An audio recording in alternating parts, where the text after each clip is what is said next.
Ankers, ang fam, babies, and Janabels. Ngayon nga ay samahan niyo ako sa aking day off tour with Horizon Comeback. And team, labas muna tayo for now kasi 800 person lang ang available sa event and it's a raffle ticket.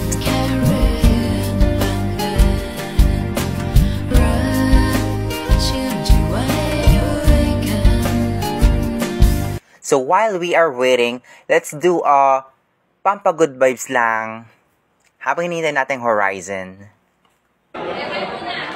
Ditingin, pag tumingin ka, akin ka.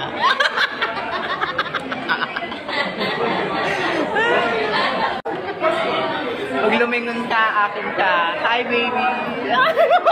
Tumingin niya.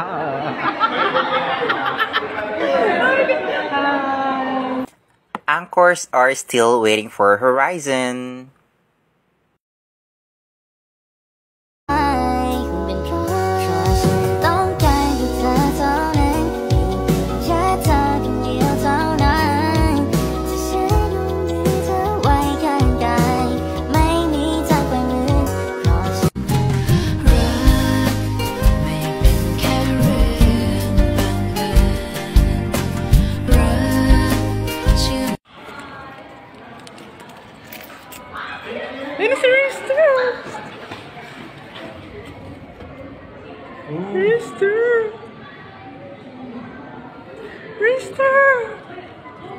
Rister, Jiro! Rister! Kim! Rister!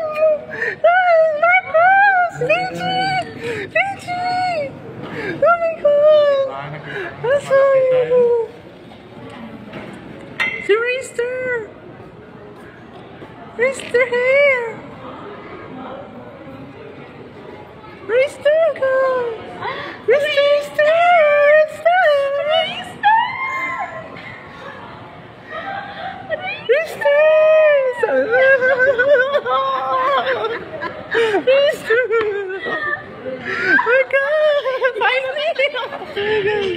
And this is our when we saw Horizon high by moment.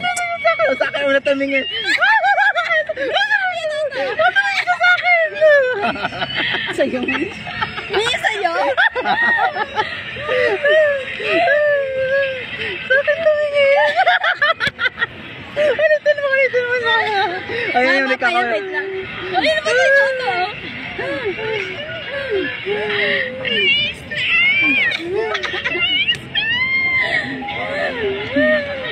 Uy, ang tagal ng gano'ng close to.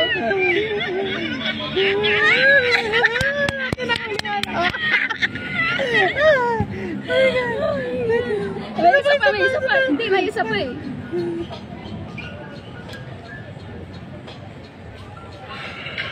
Ayan.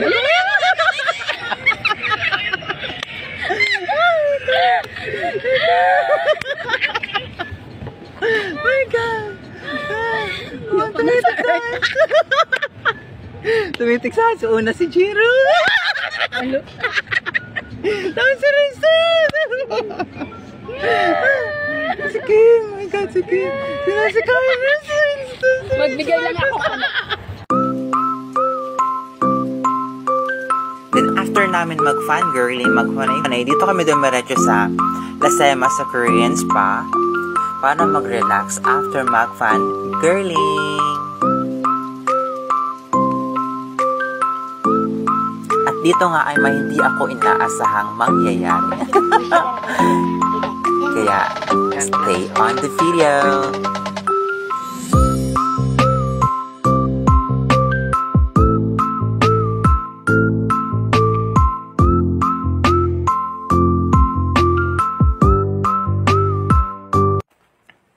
Okay, let's proceed to story time. At so, ito na nga. Ito yung very exciting moment. So, pagpasok mo pa lang doon, ang una mong gagawin is maliligo na. So, pupunta ka na ng jacuzzi, ng sauna. Doon, hindi ko wala akong kalam-alam. Itong kasama ko, hindi ako in-inform na, ayun nga, kailangan pala maghubot-hubad sa jacuzzi doon sa loob na puro mga lalaki ang kasama. So, ayun na nga. Pagpasok ko doon, At first, nahiya ako maghubad kasi nga, first time ko gagawin sa maraming tao yon, kasama mga lalaki pa. So, pagpasok ko doon,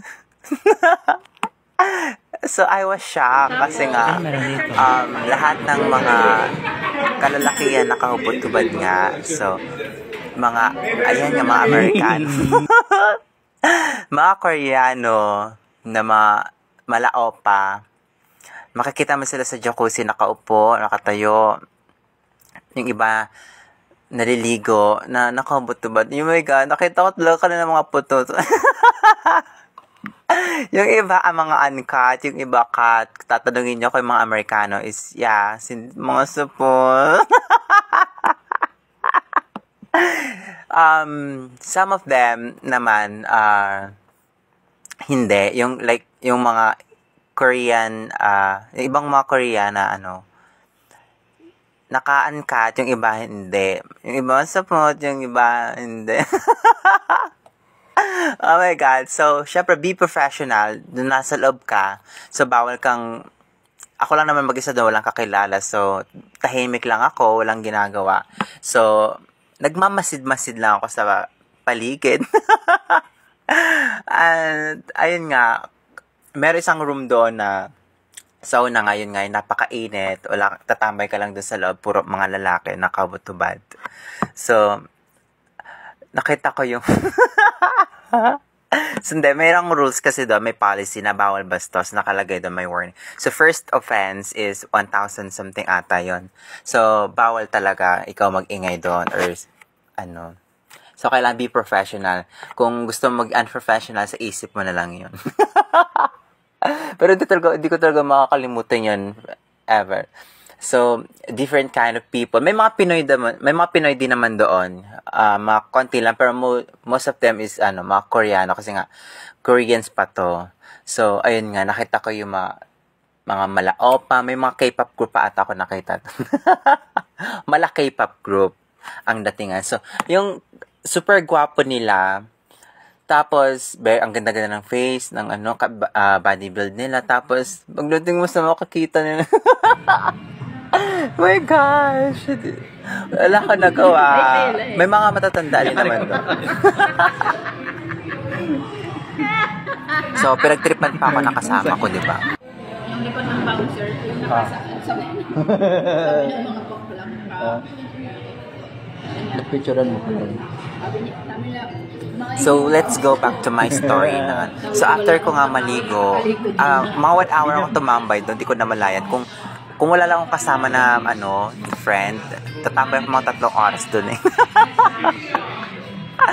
So, ayun na, after ko doon, nung nasa pantry na kami, sa kainan, nakita ko yung mga nakasama ko sa jacuzzi, mga lalaki. Oh my God! Ito nakita ko, my God, di nawala sa isip ko yung mga nakita ko habang nakikita ko sila kasama ko. Ayan. No. My gosh.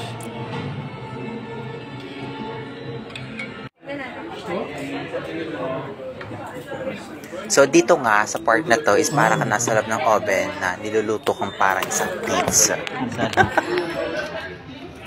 Oh my gosh.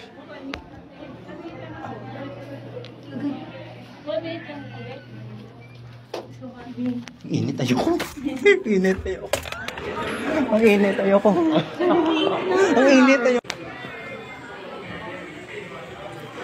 So, ayun nga, lumipat ako ng ibang tatambayan. So, dito naman ako sa kabila. Ganun din, para kang nasa isang oven na niluluto na parang pizza. Ang init, my gosh.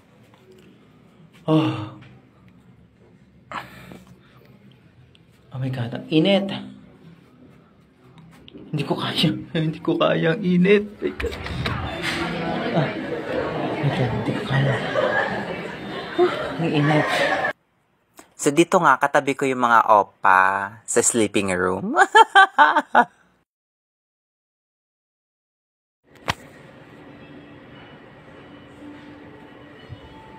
And another story here is may nakasama kami dito na isang famous person na nag-request ako na magpa-picture kung pwede, sir, pwede magpa-picture una pumayag siya pero sabi ng kasama niya, bawal daw, sa labas na lang daw. Kasi nga hindi siya sponsor or hindi siya endorser ng Lasema. Kaya, hindi ko na pinilit. So, humingi naman siya ng sorry. Kaya sa labas na lang daw, promise. So, nagkita ulit kami, nagkasalubong sa pantry. Wow. Siya na nagsabi na go, magpa-picture na. Wag lang daw ipopost. For privacy na rin daw. So, ayun, I respect naman. Wow.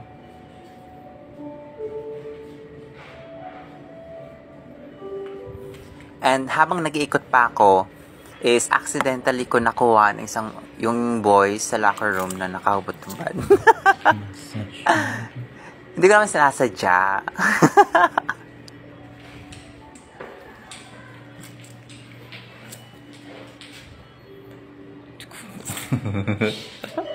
Mag-video-video pa ako doon, no? Pasok-pasok pa ako doon. Lasema. Sana umabot yung pera natin. So, syempre, dito nga, kinat ko na kasi nga, makikita nyo na. So, bawal, syempre. And, ayan, after 12 hours of staying in Lasema, makakauwi na kami. Finally. And thank you for watching Anchors Ang Fam, Babies and Janabels. Have a nice day. God bless us all. Thank you.